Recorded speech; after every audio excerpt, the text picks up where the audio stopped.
મુખ્યમંત્રી ભૂપેન્દ્ર પટેલે ઐતિહાસિક અને પુરાતત્વીય ધરોહર સમાન વડનગરમાં રાજ્ય કેન્દ્ર સરકાર દ્વારા હાથ ધરાઈ રહેલા મહત્વના વિકાસ પ્રોજેક્ટ્સની કામગીરી પ્રગતિનું નિરીક્ષણ સ્થળ મુલાકાત લઈને કર્યું હતું.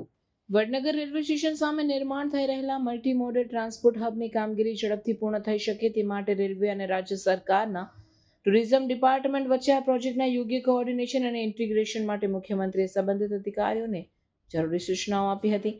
વડાપ્રધાન નરેન્દ્ર મોદીના વિઝનને પગલે પુરાતત્વીય અને ઐતિહાસિક નગરી વડનગરનો ઉત્તરોત્તર વિકાસ થઈ રહ્યો છે, જેને પગલે મુસાફરો અને યાત્રિકો માટે પર્યટનની સુવિધાને વધુ સુદૃઢ બનાવવાના ઉદ્દેશ્યથી વડનગર રેલવે સ્ટેશનથી શહેરના મુખ્ય જોવાલાયક સ્થળો સાથે જોડતું મલ્ટી મોડલ ટ્રાન્સપોર્ટ હબ અને પબ્લિક પ્લાઝાનું અંદાજે 17 કરોડના ખર્ચે નિર્માણ થઈ રહ્યું છે. આ પ્રોજેક્ટ અંતર્ગત પાર્કિંગ, વિશ્રામ એરિયા, કાફેટેરિયા જેવી સુવિધાઓ ઊભી કરવામાં આવશે. તેમજ સમગ્ર પરિસરમાં 2000થી વધુ વૃક્ષોનું વાવેતર કરવામાં આવનાર છે. તેનું પણ મુખ્યમંત્રીએ નિરીક્ષણ કર્યું હતું.